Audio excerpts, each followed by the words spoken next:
is Sarah Stewart Holland. And this is Beth Silvers. You're listening to Pantsuit Politics. Earlier this month, President Trump announced a federal takeover of Washington, D.C. due to a crime emergency. The crime statistics tell a different story as cities across the country experience historic drop in crime rates, but a healthy majority of Americans still feel there is too much crime and broadly support how President Trump is attempting to fix it.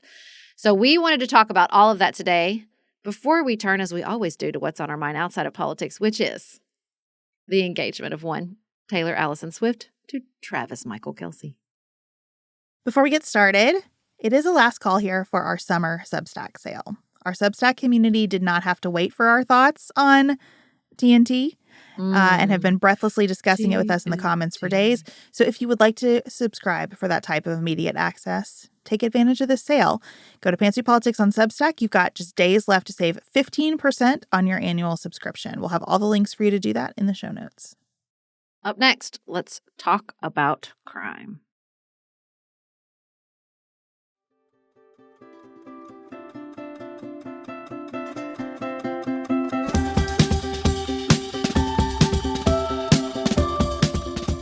Beth, when you talk about crime, you inevitably have to talk about risk. You have to talk about the perception of risk. You have to talk about how fear can run roughshod over all of that. And nowhere is that more evident than with school shootings. Before we talk about D.C., we wanted to acknowledge that there was a heartbreaking school shooting at a Minneapolis Catholic school yesterday that has left 2 children dead, as well as the shooter, and 20 people injured. This one hit really close to home for me, Beth, because it was during prayer, the same as my school shooting back in 1997 that took place during the morning prayer circle at my high school. And it was just heartbreaking to hear that, contrast, this moment that's supposed to be about calm and quiet and peace and connection being shattered by violence. We both have 10-year-olds. We have lots of listeners in Minneapolis. Minneapolis has been through a lot. Yeah. If you just think about the last 5 years, what Minneapolis has endured. Here are 2 places that you want children to feel safe, church and school. I don't want to have just a fall apart as we're recording, but I feel that. And I guess I want to let people who are feeling that know that you are not alone, that I think everyone is feeling that right now. Everyone is feeling that right now. It's awful. Well, and it's, like I said, it's such a manifestation of what happens when we talk about crime. Look, there are 55 million K through 12 students in the United States. This is a very low probability event. But I was reading a researcher describe it as a low probability but high consequence event because it's so scary, it's so terrifying, it's so many people's worst nightmare. And look, I think particularly with this event, there's a lot of things at play here. I can't help but notice, and I wonder if you have too, that more school shootings seem to be happening at private schools. And I have to think that this is because public schools have been so hardened. We have enormous security measures. Just in the time from when Griffin entered kindergarten, when any parent could just walk their kid every morning into the kindergarten classroom, to now where you cannot enter the elementary school very easily. I think about the shooting in Nashville. I think about at another private school and how there seems to be a shift. And in some ways, that's weirdly not encouraging, but the hardening seems to be working. We have way more school shootings, obviously, than 20 years ago. But we noticed this in our 10-year flashback, that it felt like every episode, and that when we started recording Pantsuit Politics, was another shooting, another school shooting, another school shooting. And it doesn't feel like that as much as it used to. And also one is too many, and one is heartbreaking, and one is shattering, and one plays on all these fears we have about our kids being in unsafe places. Yeah, this is a problem that you want to work every side of. So while I'm really sad that we've had to do the hardening of the schools, I've been supportive of it, and I've wanted to make sure there's funding for it because you want to work every side of the problem. And it seems to me now where you have worked that hardening side, you also have to work the softening side, for lack of a better term. Like, how do we have fewer people who want to do this, who are in this place of a real break with themselves and other people to want to do this? And, we've talked before with someone from Sandy Hook Promise and how they work on crisis lines. If you see something, let us know, let us help. And that's been really successful. I think there's a part of my brain that when this happens goes immediately to again and again, and we do nothing. And I do want to make sure that I acknowledge that we've done a lot of things, and a lot of those things have really helped, and that does nothing for the people who are dead and traumatized today. And so how do we just keep making progress here? Yeah, I really do want to push back against the idea that we've done nothing, because I think it's so toxic. And I don't think it's true. And there's always more we can do. I do want to talk about the shooter, because we have learned in the last 24 hours that the shooter identified as female but had changed their name and was born biologically male, much like the shooter at the Nashville private school. I can hear the chorus of 10,000 Voices already. The chorus of, rightfully, we don't want to target the trans community. We don't want to reduce down this very complicated problem. We don't want to. But when we don't speak with nuance or care about something like this, then we leave the discussion, we leave the floor open to people who we know will not speak about this, who will exploit this. And I don't want to do the, something we've talked about a lot, that we feel like we did with Epstein, that we did in all these other areas. Like, that's just something crazy people talk about. That's just something,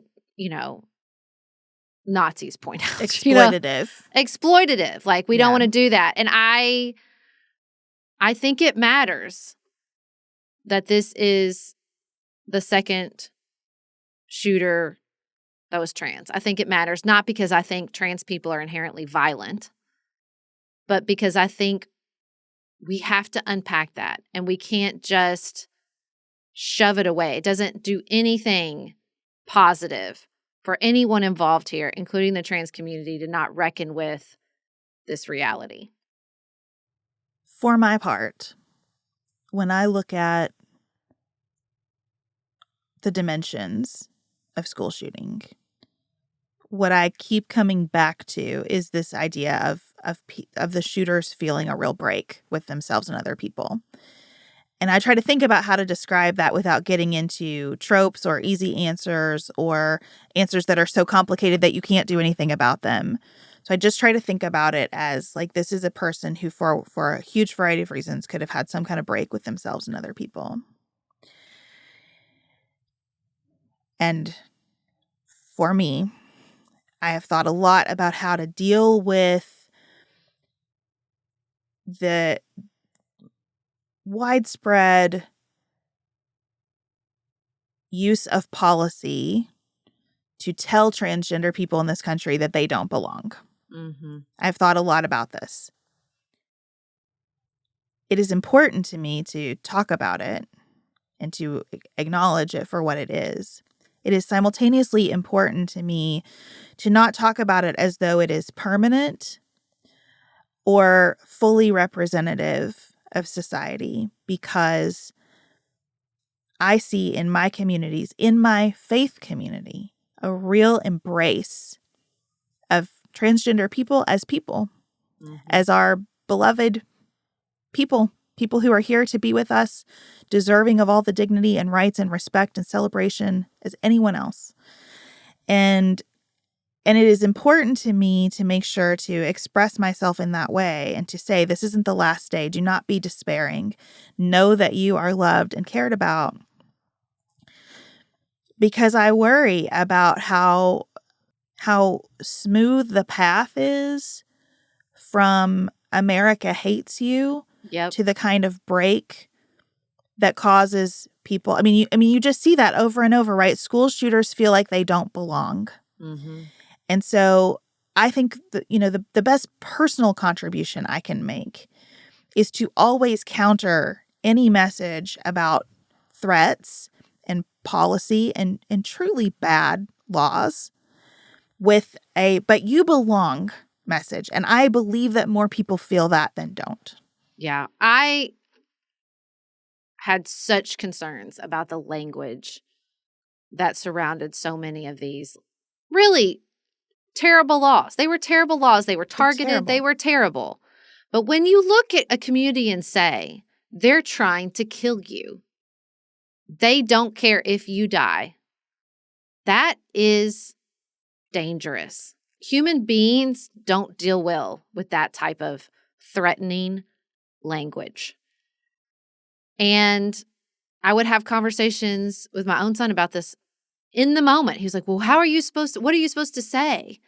And I would say that you are strong. And this community also has a history of rising above and persisting and succeeding. And that is as important as illuminating or, speaking to the history of oppression.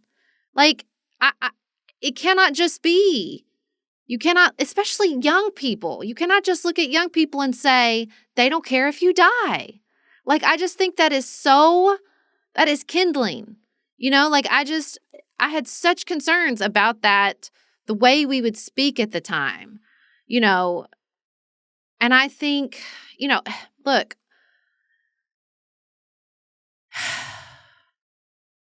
This is not my first rodeo. I've spent a lot of time thinking about school shooters, okay, over the course of my life.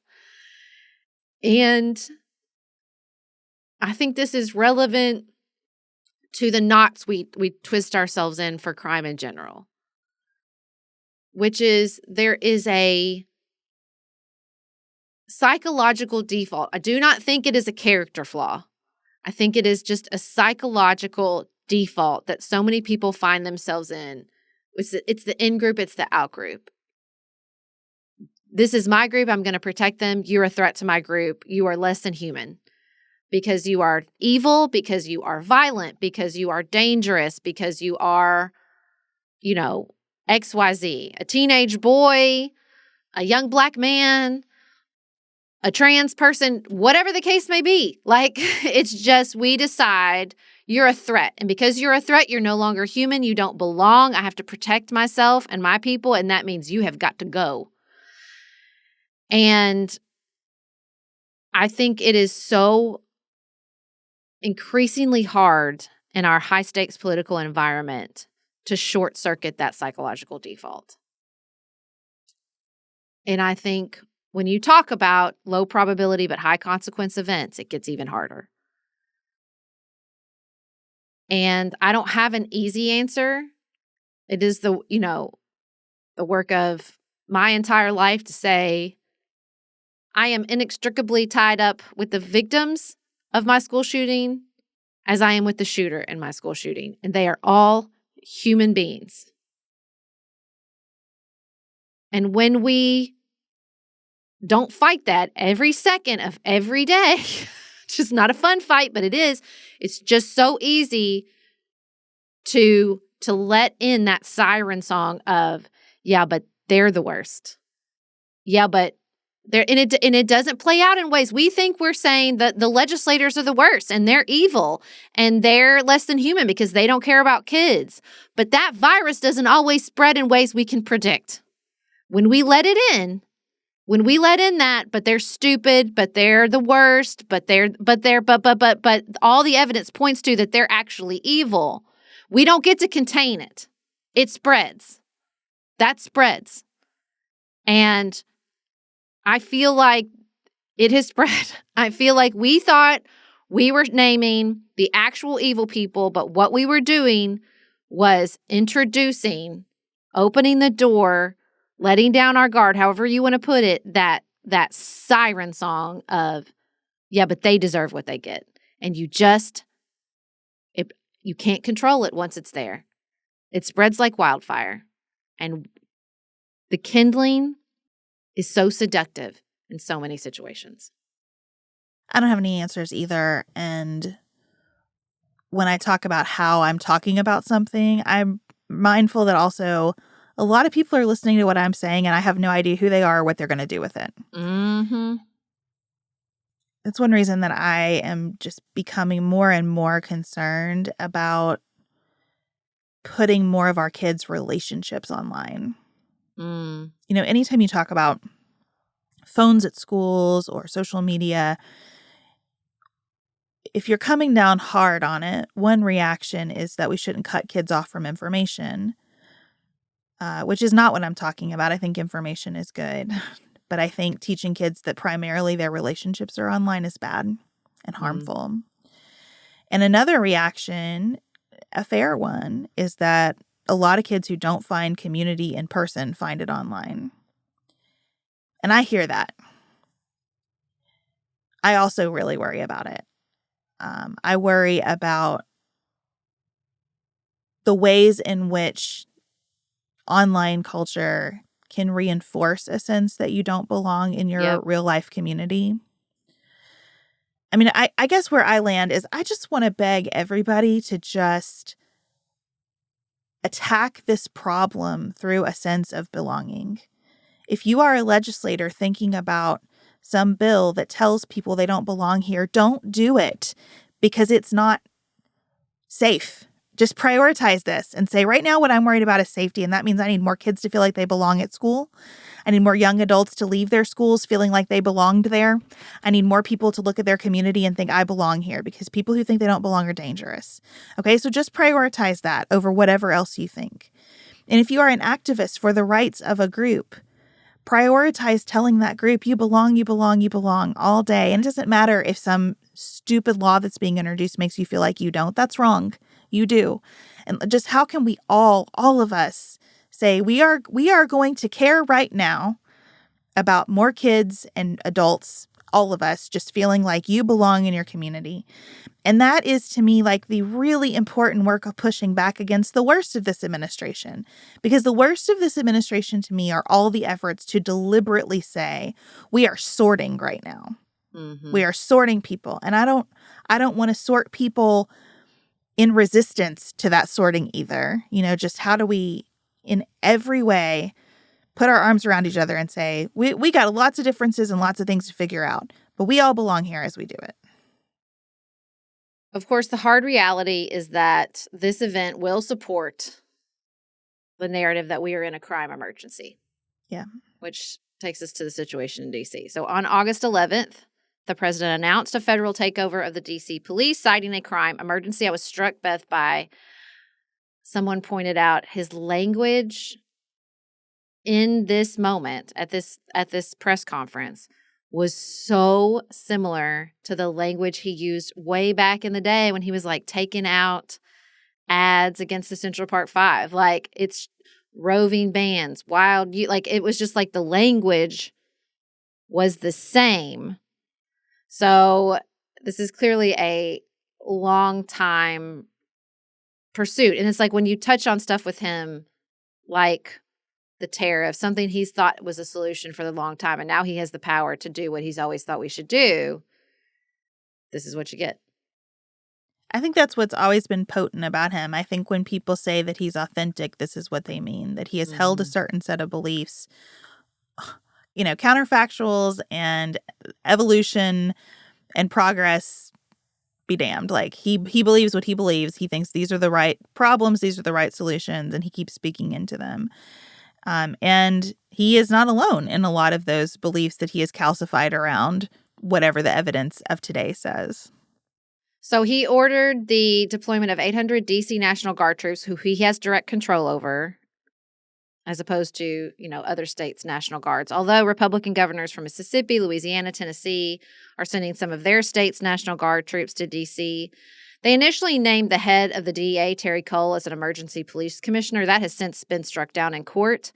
But he has signed additional orders escalating the crackdown, including ending no cash bail. Reportedly, his attorneys are looking into overturning the 1973 Home Rule Act, which would require any additional acts outside of 30 days to be approved by Congress. So he's talking about taking over more cities.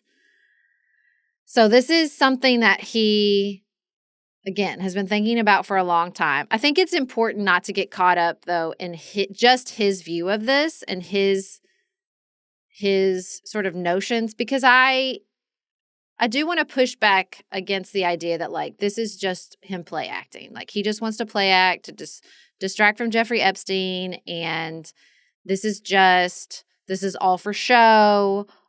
All the D.C. National Guard troops are just picking up trash at the mall.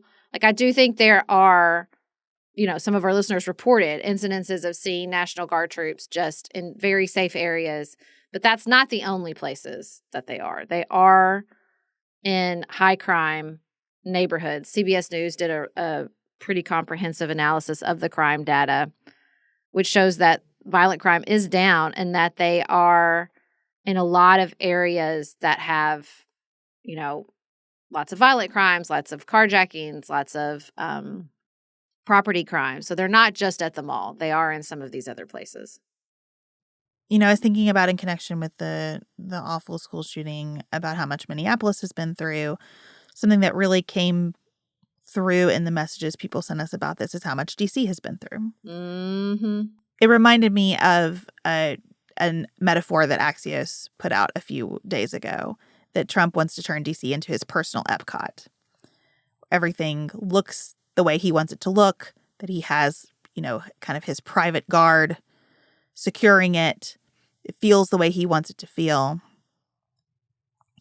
And that's happening in a place that one of our listeners described so beautifully as both Washington and the district. Mm-hmm. That there's official Washington, and then there are all the people who just live there and who have normal lives and are trying to get their groceries and get their kids to school and come home and, have something great happening at the end of the day. Meet friends for dinner, just normal life. We heard so much about normal life from all the people who live in this area who wrote to us.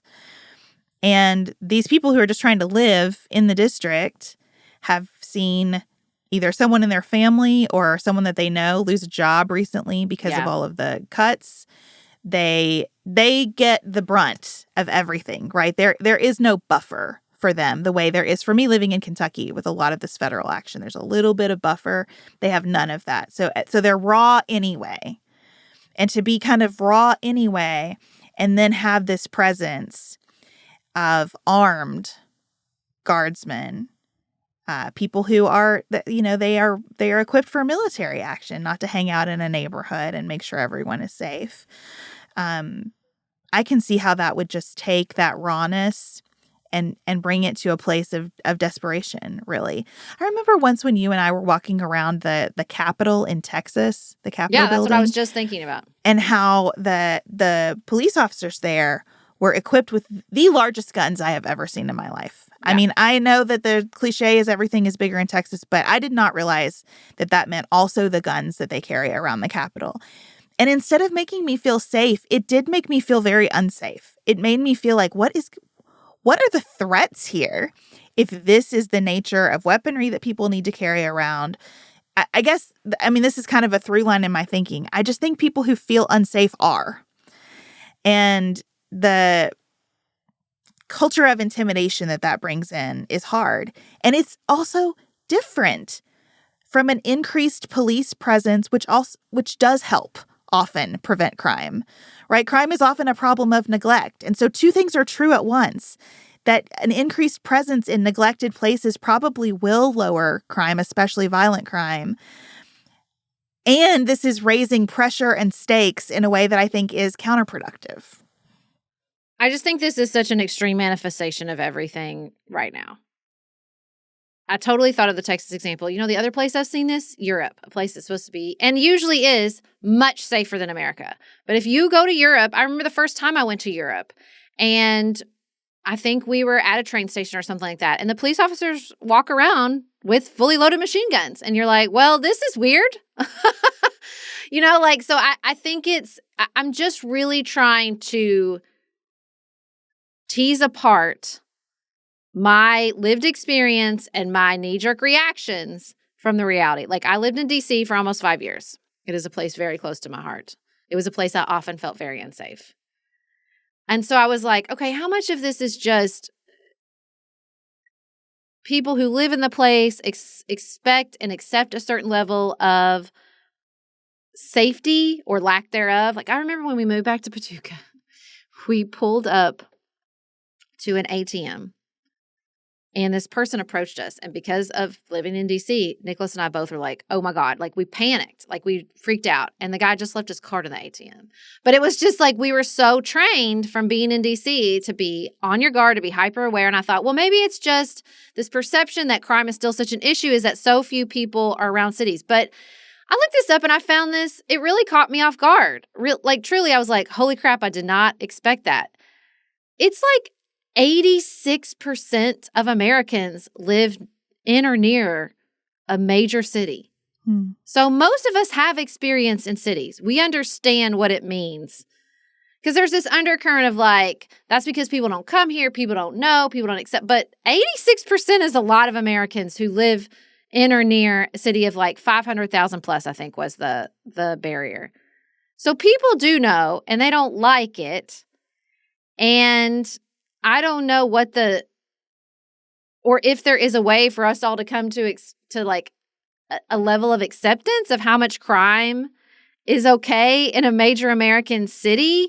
I don't know when it's like, well, that's good enough. We're not going to fix it. Or if America really just wants to feel safe all the time, no matter where they are. But this is the same America that lets everybody own a gun. Just everybody and their mama can own as many guns as they want. And maybe that's the undercurrent of why we can't come to a decision on what are we actually talking about here? Like, what is actually going to work? I mean, Muriel Bowser has decided we're going to go with some of this. Look, and if I was the mayor of D.C., living in D.C., and my experience with D.C., and somebody said, I'm going to spend $2 billion to fix up your parks and streets and fountains, I'd be like, yeah, baby, let's do it. Like, I'd be all about that. I'm sure she's thrilled. But also you see people talking about like, well, nobody's going anywhere because they're too scared to go anywhere, because there's also this entire immigration angle to this. And you have ICE agents and, like checkpoints everywhere. That's unnerving. Like, totally unnerving. Like, listen, and some of that is just, like I went back to D.C. for spring break. I hated all the speed checkpoints in Virginia. I was like, let me be an American. If I want to speed, I'll pay the consequences. But good Lord, couldn't, they were everywhere. And I was like, get me back to the red state of Kentucky. I can't stand this. So I would not do well under checkpoints all the time. Because that's the thing. It's like, I want to be free because I'm not doing anything wrong, or nothing I decide is wrong. But everybody else who's stepping over the line, come down on them like a hammer. Like, it's just so much going on wrapped up in all of this. I am extremely worried about the ICE enforcement efforts. I'm extremely worried about the dramatic steps to hire more and more agents with fewer and fewer prerequisites, qualifications, concerns at all about the power that these individuals will yield, and about this now the most well-funded law enforcement agency in America. Yep. Running around in plain clothes and often masked. And I am extremely concerned that is going to provide people who do wish to do harm an opportunity. Like, I am so worried about impersonation of ICE agents to be used, again, at cross purposes. What the administration says it cares about, trafficking of people. I just see so many ways in which they are creating a system that will invite more lawlessness because of the disrespect for the law that is being shown in their law enforcement efforts. Like, it's just this hall of mirrors. It's so frustrating. And again, you want to build up the federal government while making war on federal employees. I'm confused about how that's going to play out.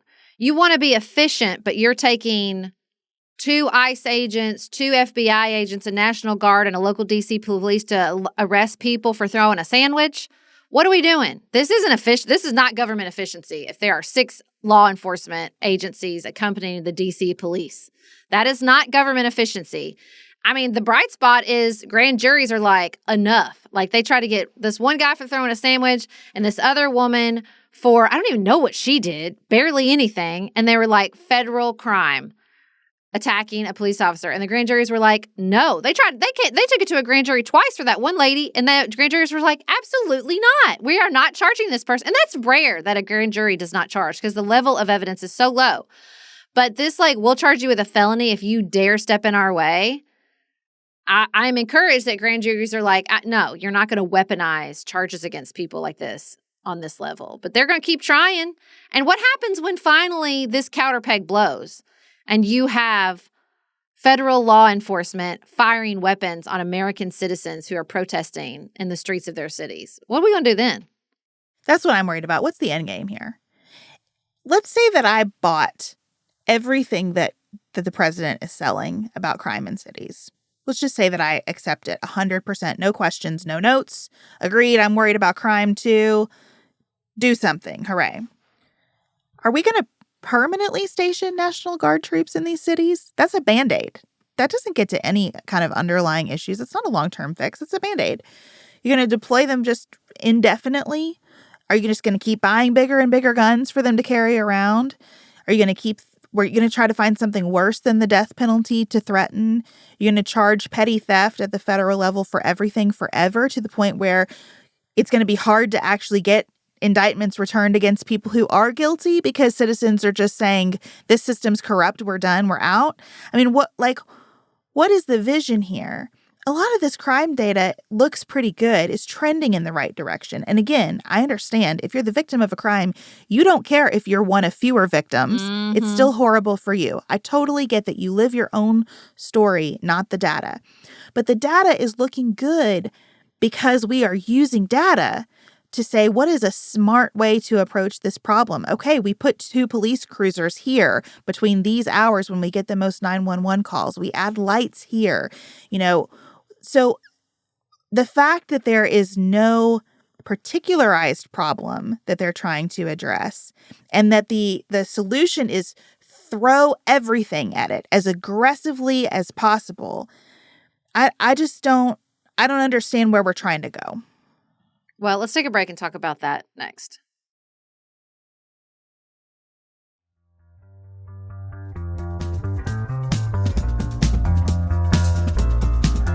I don't know what to do with the fact that crime statistics are moving in the right direction. And I think a lot of it is because of that data-driven law enforcement effort. And 81% of Americans see crime as a major problem in large cities and largely support what he's doing. It's not immigration, not the economy, but his approval rating goes up when you talk about his approach in these cities. Now, it goes down. People don't love the National Guard. They don't want, this expansion of federal government troops. And I think inevitably this expansion of ICE is going to be something people don't like. But they do want safe borders and they do want less crime. So I don't want to argue people out of their desires to a certain extent because this is a democracy. I thought it was so good on Ezra Klein's show where he said, is this just the most democratically supported march to end democracy that we've ever seen? Are we all agreeing that this isn't what we want to do anymore? I can't quite figure it out. I felt a little bit of kinship with the messages that we were receiving from people who live in DC because I live in Northern Kentucky and I'm in Cincinnati all the time. And there is this viral video from Cincinnati. It's just been everywhere of this brawl on the street. And of course, we did what everybody does. Cincinnati rose up to say, it's not like that here. And the million influencers make videos about how safe they feel in Cincinnati. And it's true. I feel safe in Cincinnati, generally speaking. The more I see of that video, the more I think I understand why that video has been so potent. And I think part of it is because it includes a young woman in a white dress, and she's beautiful, and she has this long flowy hair, and someone pulls her hair and she like falls backward because they're pulling her hair so hard. And when I have watched this video on a loop, the local news will do this. Sometimes they'll be talking about how, the police union has done this vote of no confidence in the mayor because of how the mayor hasn't done enough about this brawl, whatever. And they'll play the video just over and over as the B-roll while they're talking through it. And she is what stands out in the video, right? Because it's like something that you don't expect to see in a fight. It's not a bunch of guys beating each other up. It looks specifically lawless, I think, because of this woman in this dress and her hair getting pulled and her falling backward as her hair is pulled. And something in you goes, we cannot live like this. This is not how it should be. We cannot live like this. And so I'm trying to notice my own psychology when those things happen to have more sympathy for people believing that there is a problem. Because, like we said, when there is a problem, it is real. My sister loves Chicago. She has also experienced having people take stuff from their home.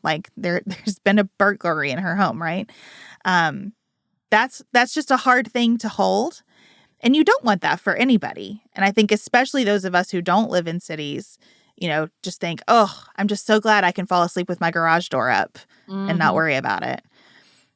It's just complicated. That feeling of safety is really complicated. And so we want someone to fix it, and I think that's fair. And we want it to be fixed in ways that don't punish everybody who's not doing harm. I think that's why there is so much contained in people's feelings about shampoo being locked up, right? Because it feels like because it's gotten so out of control, you have to make things less convenient for everybody. And I think that does just get to who we are and how we think about things and our sense of fairness and justice. So we'll take a little less law for a little more order.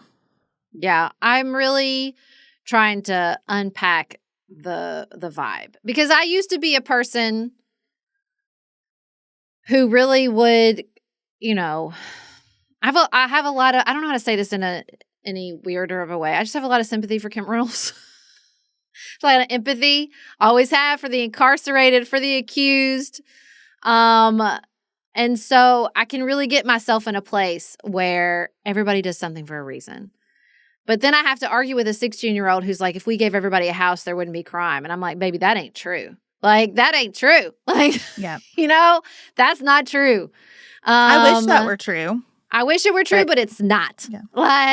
And if everybody had endless therapy and everybody had a home, there would still be crime. People would still do mean things to each other. I believe that to be true. I also believe we're never going to get to a place where everybody has therapy and is never exposed to lead and never gets abused and always has a house and never sees drugs. That ain't going to happen either. So I'm trying to hold who I used to be and the reality of my lived existence.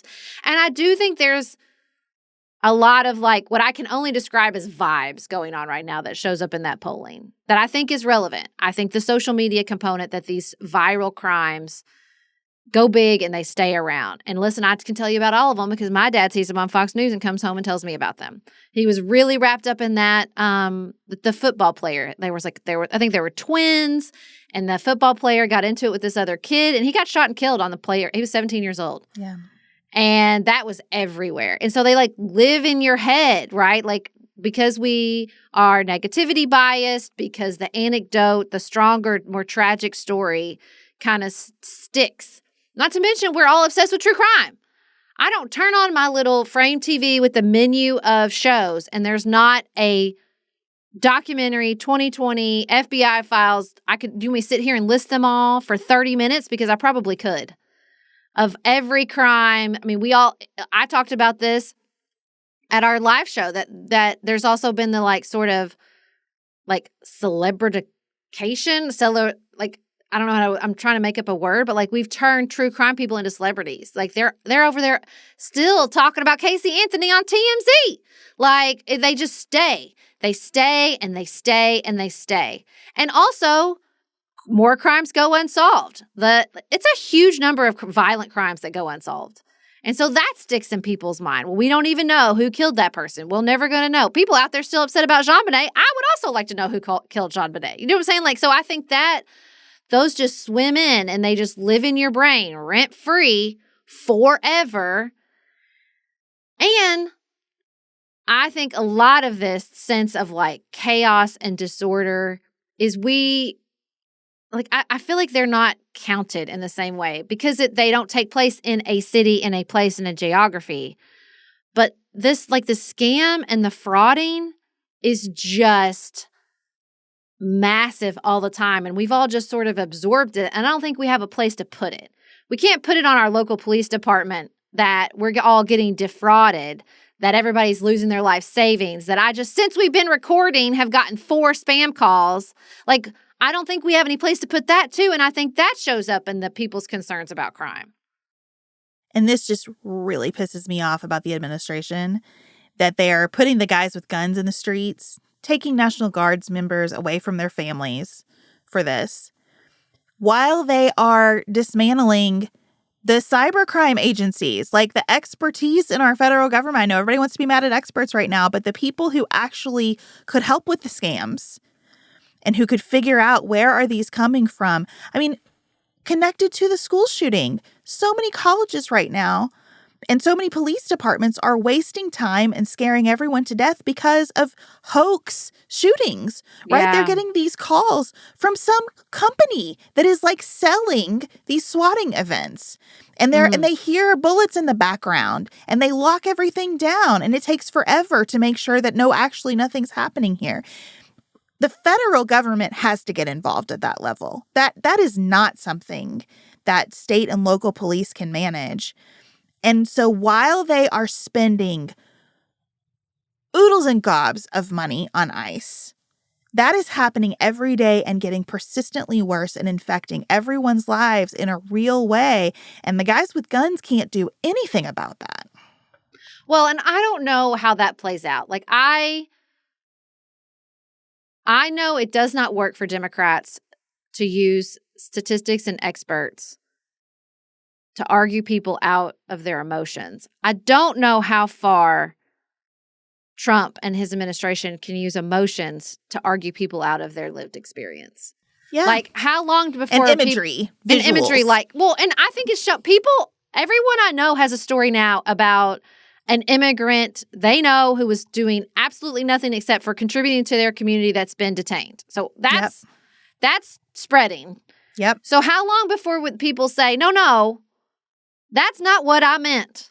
You know what I mean? Like, but that's such an emotional, like, I don't know my instinct tells me the emotions go further than the data, right? To try to argue people out of, and it's not even you're arguing with them. You're deceiving them. You're distracting them. You're distracting them with the emotion of like, I'll go after XYZ bad guy. I'll go after, I don't know how long that road can go before people say, I still feel okay. I'm still getting scammed all the damn time. I'm still seeing all these crimes go unpunished or unsolved or whatever. The deodorant is still locked up at Rite Aid. Deodorant is still locked up at Rite Aid. I'm still like, I don't know. Because I do think he's running out of room on the economy and immigration. That's what we're seeing in his polling, right? Where people are going, you're all talk, dude. Like, you're not achieving anything. Like, nothing's getting better. Everything's getting more expensive. And I don't think he's even deceived the stock market. I just think they're living high off the AI bubble.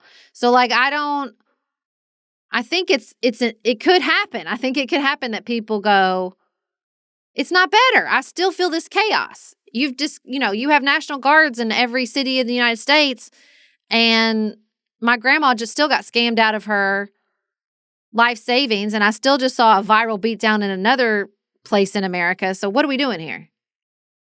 I do have another wondering that I want to run past you in terms of the popularity of what he's doing right now. I wonder if there is a little bit of, or maybe a lot of people just thinking, it's about time that we celebrate our law enforcement again. Oh, absolutely. I'm glad that he believes in the police, that he believes in people out there doing law enforcement, because I am so sick of law enforcement having to apologize for existing. That is not a view I'm expressing myself, but that is a sentiment that is pervasive. Even where I live, especially where I live, right? I live in a community that is still very like, we love a touch of truck. We love the firemen, we love the police. We love our civic, kind of anybody who's in the community helper bucket. And I think that even as I live in a place that would say, yes, of course, Black Lives Matter. We don't want anyone shot by a police officer. There were solidarity marches around George Floyd. And we really respect and revere the police and want the police to be respected and revered broadly. I just think that maybe even the biggest part of this is, yay, come back out of the shadows and feel like we're proud of you and we need you. Like as we're continuing to work our way out of the pandemic and the reckoning that we had in 2020. Yeah, I mean, look, I think that in Democratic circles, it is not acceptable to say anything positive about the police. I know because I've had this fight with my 16-year-old. And I think it's tied up with the fact that you can't say anything positive about men, general. Men are broken, men are violent. The police are just an expression of that. And I don't agree with that, and I don't believe that. And I think a lot of people who say all cops are bastards and the police are the problem, and even people who supported defunding the police would call the police in a hot fucking minute if somebody showed up on their doorstep. That's what you see. That's what you show up in these communities that you think would hate Donald Trump, but they're like, no, I want some police in my community. Communities of color, communities of poverty, communities with real struggles are saying, I never said I did not want the police around. You put those words in my mouth. Like, I am not saying policing is not hard, complicated work. I am not saying that there has not been oppression, tragedy, violence coming from the police towards the community. But the idea that, like, we're just going to reject all of this, that we're going to reject any place, like, people, I think there's a through line. People don't want to.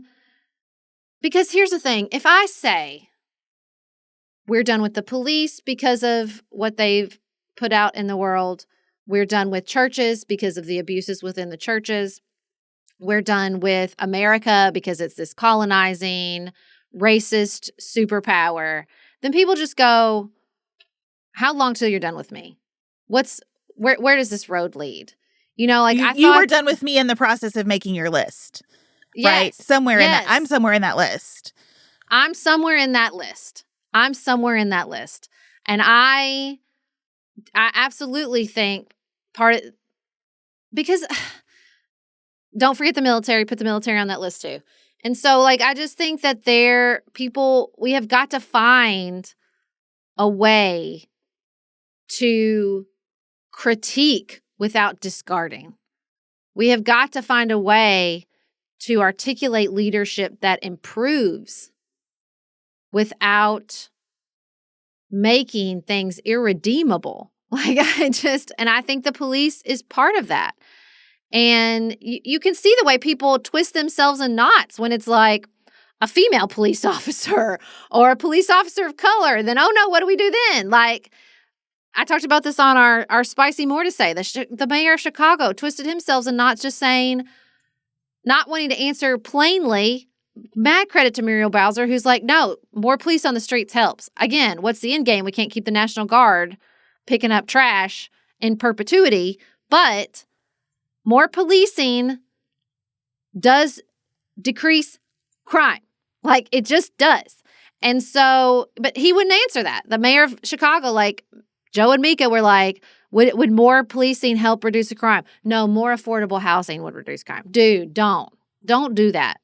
Don't do that. And what sucks is that both things are true, but that's not what people want to hear. Both things are true, and it's not what people want to hear. And it's not the homelessness component of it, the mental health component of both homelessness and violent crime is where people really tie themselves in knots, where it is a real test of everyone's humanity.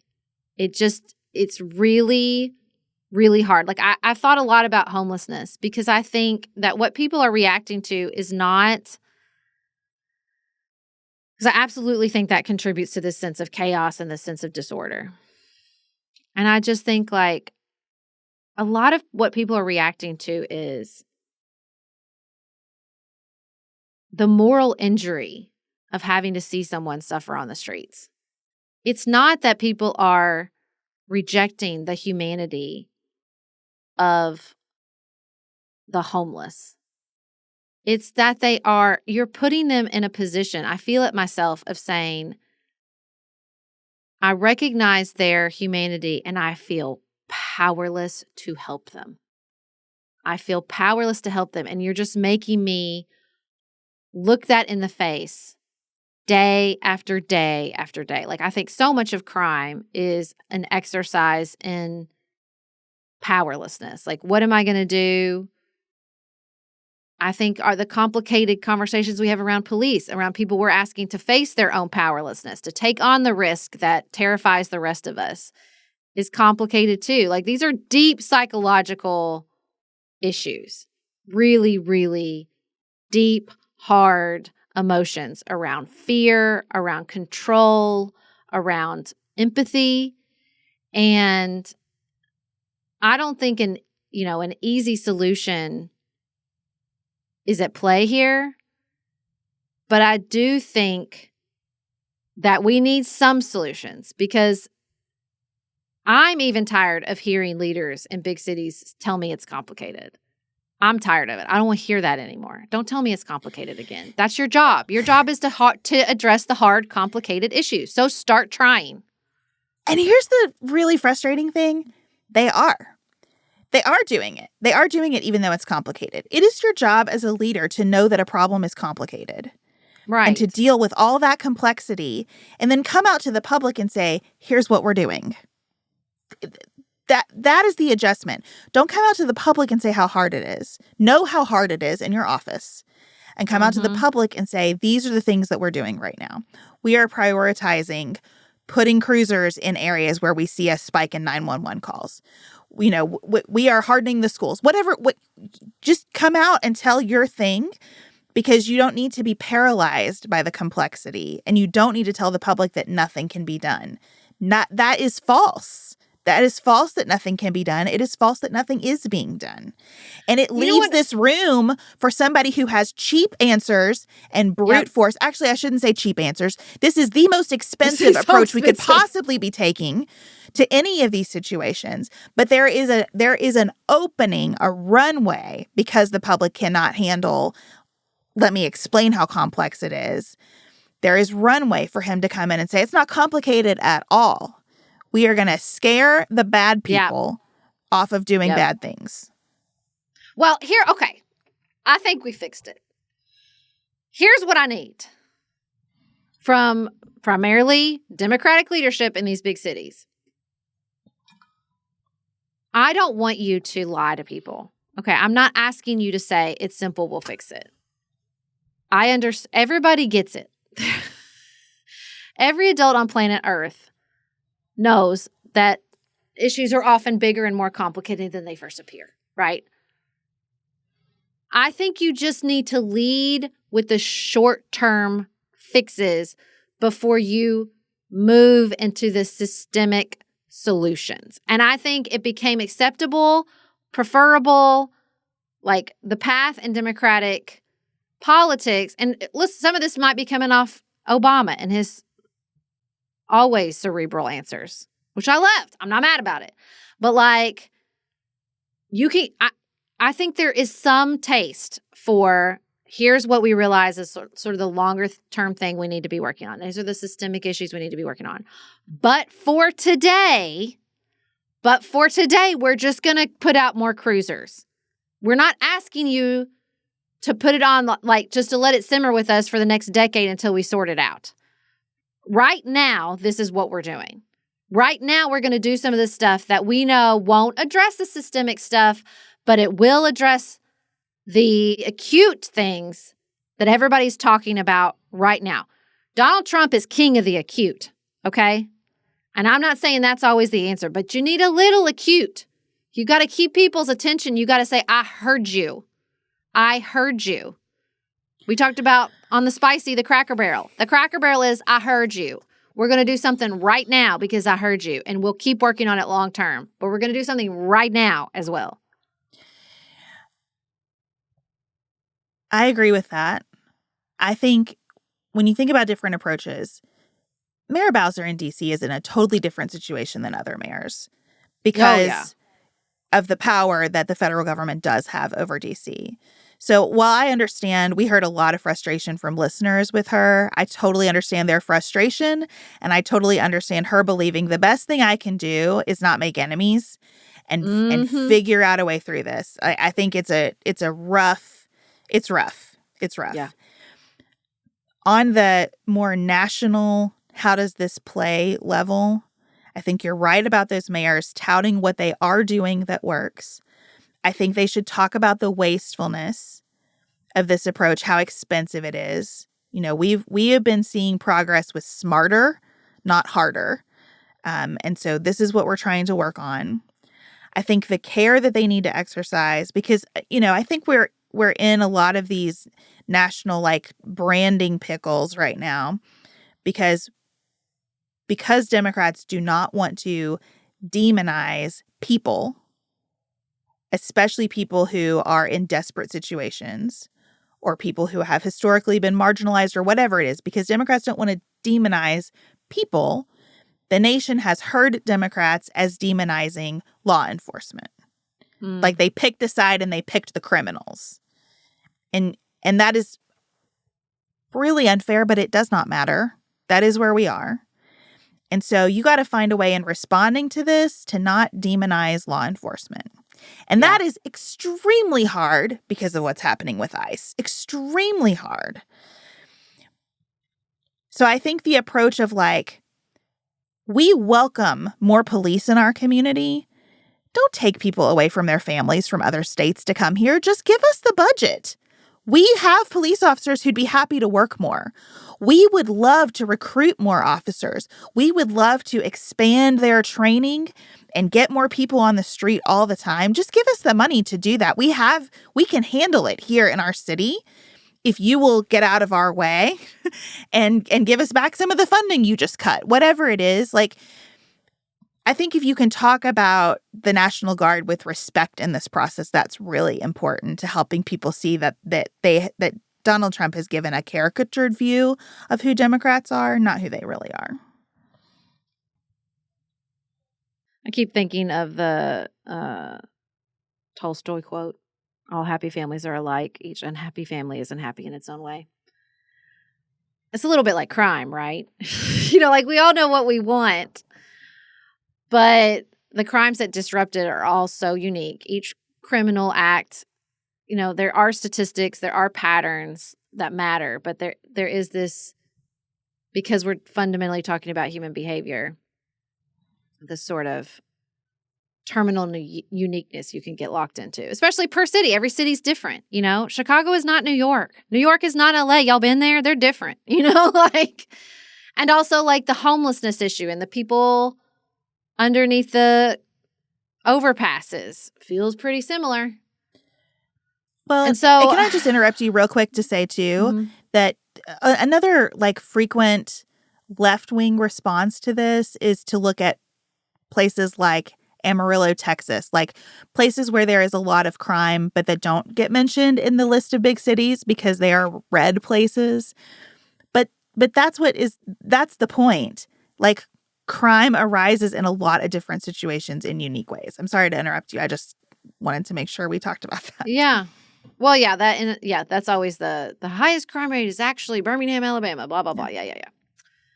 I say that just because I keep thinking about this article I reported on in the Good News Brief about how, like, juvenile delinquency, something that if you'd asked me when we were all talking about it, especially as a victim of a school shooter, a teenage, very complicated criminal, I would have thought, like, are we really going to ever get anywhere with this? Like, the ways that teenagers become violent and the abuse or the divorce or the drug addiction or the mental health issues, like, each person is their own universe, their own galaxy of inputs. How will we ever get to it? But we did. It dropped off a cliff. Like, and some of it is so interesting because it wasn't these big, massive policy turns. It was, during the crack epidemic, when there was so much coverage, these communities weren't like, forget it. We'll just try our own thing. Like, we're just going to do it ourselves. We're just going to try. We're going to try to do something. And some things they did worked. Their community organization's still in place today, and they worked, and they mattered, and it happened. And despite the, systemic problems that can feel so complicated and in this way that you can't overcome, and you can. The crime rates are dropping. And so if we're back to this, okay, so we're using the data and we're doing the things, but so much of this is vibes around crime, around the chaos we feel in our online lives in particular. Then they're going to have to be online solutions. They're going to have to be community solutions in the face of massive corporate power, in the face of, incredible difficulties in our decentralized media environment. I think it mattered that we all became aware that the local news was always reporting on young Black men and putting their faces up and training us to see them as dangerous. I think that mattered. I think that ultimately had impact. Mm-hmm. So what happens if we say, it has impact, you guys, if we're listening to true crime stories all the time? It matters if we're sharing the viral beatdown. It matters if we say, this is giving us a perception of reality that isn't true. It matters if we start writing into our representatives and saying, the crime I care about is the fact that I can't answer my damn cell phone because I'm afraid I'm going to get swept up by AI that sounds like my kid telling me they need money to get out of jail. Like, that matters. And pushing back against this perception. I mean, I really try to do this when New York City comes up, especially where I live. There's a lot of talk about New York City and Chicago and how dangerous they are. And I say, I was just there. I was fine. I was safe. It was a great place to be. Like, I'm just trying to think about if this is a vibe issue, if this is a perception problem, then I have to start thinking about my community a little bigger and more differently than just the police car that rolled down my street. Like, if the vibe around crime is bigger, then we have to think about our community as bigger and how we interact there and how we push back against these perceptions and how we say, like, what's the equivalent of law enforcement with online scams? What is that going to look like? Do we need new and better solutions to that?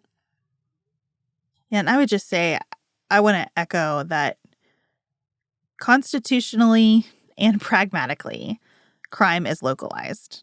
Mm-hmm. I saw that the president is talking to Mike Johnson about some kind of big crime package making its way through Congress. That's a terrible idea. That's not what anybody needs.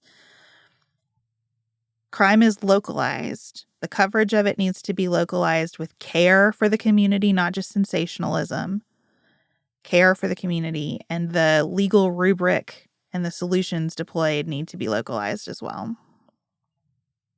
This is all very tough stuff, which is why we have something beautiful and easy up next in Outside Politics.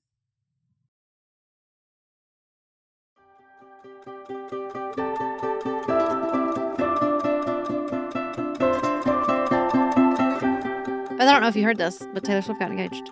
I did hear that, yeah. You heard it? I heard it here first when I was sitting in this chair on Zoom with you. It's true. Just heard it.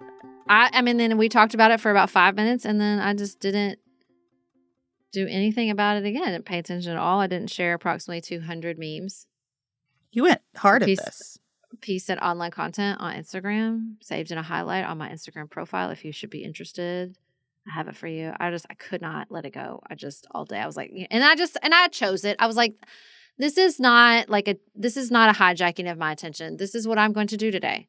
Today, I am going to celebrate the engagement of Taylor Swift and Travis Kelce. That's what I'm doing. That's what I did on August 26th. Why do you feel that you chose that? Like, to give the whole day to it? Because I wanted to. Because I wanted to. Because it was pure and beautiful and great. And I was right. And I said from the second they started dating that these two were going to get married. And so I just wanted to lean in. And it was funny. It made me laugh. So many pieces were funny and delightful.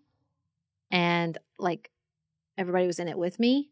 So I was like, you know what? This is when I chose my online community. Because it is a real community. And I chose to spend the day with them, celebrating this engagement.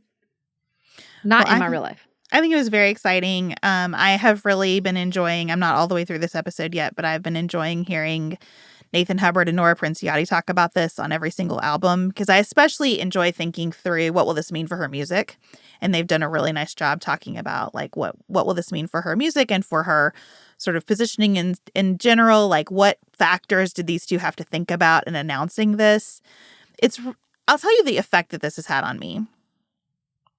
It has made them both much, much more real to me. Like, I went to the Eras tour. I had really good seats and was pretty close to her, actually. This makes her seem more real to me even than that, because you just think about what it means to get engaged and what that must feel like. And I think especially as we've gotten more details and learned that, like, they sat on this for 2 weeks before announcing it to the world, that just makes them feel so real. Like, what were those 2 weeks like for them? And how much did they get to enjoy before they had to think through? And every time somebody posts something like, imagine the NDA that the florist had to sign, imagine what the conversations with the jeweler were like, it's just made me think about, like, what must it be like to walk through the world as these two people? Well, I think what's so delightful about them is, yes, they are different. Yes, they are different than us. Yes, their legal situation is more different. Their business situation is more different and more complicated. But there's just glimmers where I think, nah, I share this with her. Like, this is just what it's like. When his dad was like, she was getting antsy and he didn't know when he was going to do it, I was like, that sounds familiar. Like, that sounds really familiar. I think that it's easy to get stuck in a, like, they are operating on a different plane than us all the time. And I just don't think that's true. I think when she's in the hospital and her dad's, had a quadruple bypass, that's just it's a pretty shared human existence. And so I think it's just fun to see that kind of shared moment and root for them and realize, like, everybody was like, she just shared the pictures like a regular girly. Like, I just liked all of that. Also, look, deep in the core of who we are, people like weddings and babies. Like, and this can take dark turns. Like, if you've ever watched that Duggar documentary and how, like, they always up their audience level when one of the girls got pregnant or when Michelle got pregnant again. Like, definitely with, like, these, like, YouTube watch-alongs. But I think that is only exploitable because there is just something real fundamental going on there. Just real cellular about mating. I don't know what else to call it. I mean, this is why animals do it, right? Like, there's just something deep, deep, deep around mating that fires up, I don't know, all the parts of our brains. Maybe the, like, higher functioning parts in the front and also the caveman parts in the back. Maybe that's what it is. So I've read some of the actually I'm sad about this pieces this week. No. And you know what I just keep thinking about is, like, a lot of the worries that people have about weddings in particular. I think this is just a chance to, like, rewrite a lot of those scripts on a mass scale in the way that people have been rewriting them in their lives for a couple of decades now anyway. Taylor Swift does not lack experience or imagination. She's not getting married to the quarterback of her hometown's football team when they're 19 because she hasn't thought about any other way her life could be. It's not like that. She's extremely successful, sophisticated, CEO of one of the only like mainstream brands left that has a high approval rating, right? Like she knows what she's doing. He knows what she's doing. They're older. I'm so happy for them that this happened in their 30s instead of their 20s at this level of fame, because to be able to be like normal, happy people, plus the lawyers and the NDAs and the publicists, I'm so glad for them that it's at this stage of life. But just all the hand-wringing I see about like, what does this mean for the way that Taylor has pushed back on the pressures that women face, and like, why is she leaving her lavender haze kind of lament? Like, I just think it's a really cool thing now that so many people are going to have a cultural example of what marriage can be, not bound up in the things that have made you think that marriage is always and only toxic, you know? Yeah, I'm really over the marriage is toxic. As someone who has been with her husband, she was 19 years old. Just like Beyonce, just want to throw that one out there that I think everybody conveniently forgets about. You want to talk about somebody that's been with somebody since she was a child. Beyonce's been with Jay-Z since she was 19, just like me. Same exact time, actually. But I don't ever see that narrative come up around her. You know, like, I want us to stop this. I would like us to stop. I don't know how to say it any more kindly. Like, when I was in college, like, my sort of like flip phrase about feminism I would say, I don't care if you want to vacuum in pearls and heels. Just don't tell me I have to. But it is increasingly obvious to me that some people don't believe that. They think the pursuit of feminism is to eliminate that option for people, and anyone who chooses marriage or children or sort of a traditional path is making an anti-feminist, an anti-woman choice. And I do not agree with that. And I'm really tired of that narrative. And I think it has done some real harm and created this path for other people to come into the chat and see, like, see, I told you all along. They hated it. They hated that life you wanted, and they hate you. When this woman who has reached such levels of fame and, like, you know, incredible articulation of the struggle of being a woman, and she's like anti-feminist because she's having this love story that she's been writing about her whole life, as she so helpfully pointed out. Like, come on, guys. That's just as bad. Somebody sent me a screenshot of this woman being like, has Taylor spoken about Gaza? She's spoken about fascism, then I'm not celebrating her engagement. And I wanted to throw my phone across the room. Like, stop it. Please, I am begging you. Stop. With the core of who I am. Cut it out, man. Just cut it out. Everything can't be about everything. Whether you're a woman, whether you're a black person, whether you're a Democrat, whether you're, I just, please stop. Please. I just, like, what makes me so excited about this is that, like, you know, a lot of times in my marriage, I have thought, we just don't really have an example of a marriage that looks like this. You know, we're doing something different here. We're taking pieces of what we saw in our parents' marriages, but we are in a really different place. Career-wise, financially, the way we're raising our kids, the way we relate to each other, we're different. And a lot of people in our generation, I think, feel that way. We're trying to do something different. And how great for my kids to have, like, on the world stage, an example of what that can look like. You know, just that, you know, here are these two people with a ton of mutual respect and I don't know, you know, she's going to do it her own way, and she's going to write lots of songs about it, and it's going to write a new script. And I think that's awesome and exciting. You know what it is? I think this ties a lot of this. We've been talking for a while here. We recorded we recorded this episode. And I think what it is when we do that, when we do it's broken. Can't you see the history of marriage as the history of patriarchy? Can't you see the history of the United States as a history of colonization? Can't you see the history of policing as the history of oppression? You freeze it in time. You say that's what this institution is, and that's what it will always be. And that is cynical and negative, and everything People don't want, they want, especially Americans, they want future. They want solutions. They want to feel like we're going somewhere. And if you don't offer them that, then the siren song of, I'll at least put it back the way it was, is awful loud. And I just don't want to do that anymore. Like, I don't think marriage is one thing. I don't think the church is one thing. I don't think the Democratic Party is one thing. I don't think human beings and all the things they create are ever just one thing. And so I'm just really resistant and arguably a little cranky about people saying, no, it has to be this one thing or else.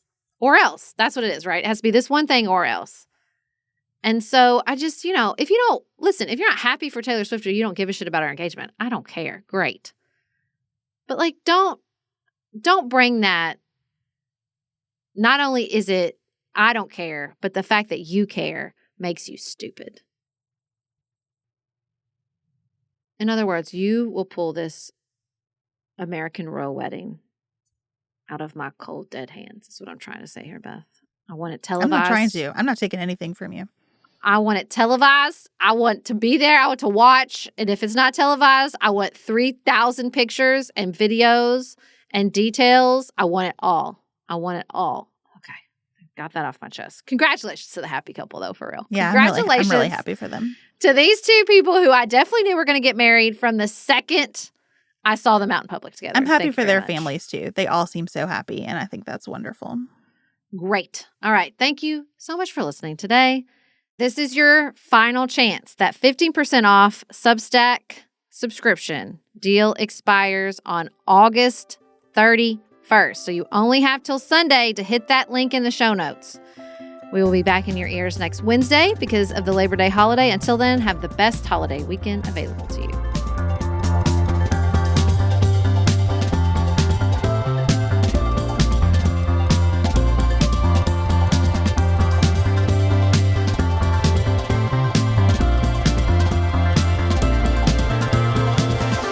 Pantsuit Politics is produced by Studio D Podcast Production. Elise Knapp is our managing director. Maggie Penton is our director of community engagement. Xander Singh is the composer of our theme music with inspiration from original work by Dante Lima. Our show is listener supported. Special thanks to our executive producers: Stephanie Elms, Sasha Egolf, the Villanueva family, the Bookshelf on Church in Kilmarnock, Virginia, Lindsay Sauer, Laura Martin, Kristen Wendell, Christina Werner, Kimberly Ludwig, Julie Huff, Jill Biziano, Jessica Borrow, Jan Feltz, Jackie Franklin Earp, Heather Ericacy, the Charney family, Gabrielle McDonald and Wren, Ellen Burns, Connie Perchetti, Christian Campbell, Beth Loy, Ashley Terry, Anya Bensaka, Amy and Derek Starr Redwine, Carla Hegemeister, Emily Ho, Emily Grover Kopek, Christy Johnson, Sharice Winter, Ashley Kennedy, Mark and Rachel Redman, the Dixon family, Liz Kamenetz, Christy Matthews, Kaylee Adcock, Chelsea Garter, Ellen Scott and Karen Shoebottom, Jeff Davis, Kathleen Gallant, Michelle Wood, Nicole Berklos, Norma Starry, Paula Bremer, Sarah Little, Vicki Jackman, Will and Jess Conway, Molly Smith, Melinda Mullett.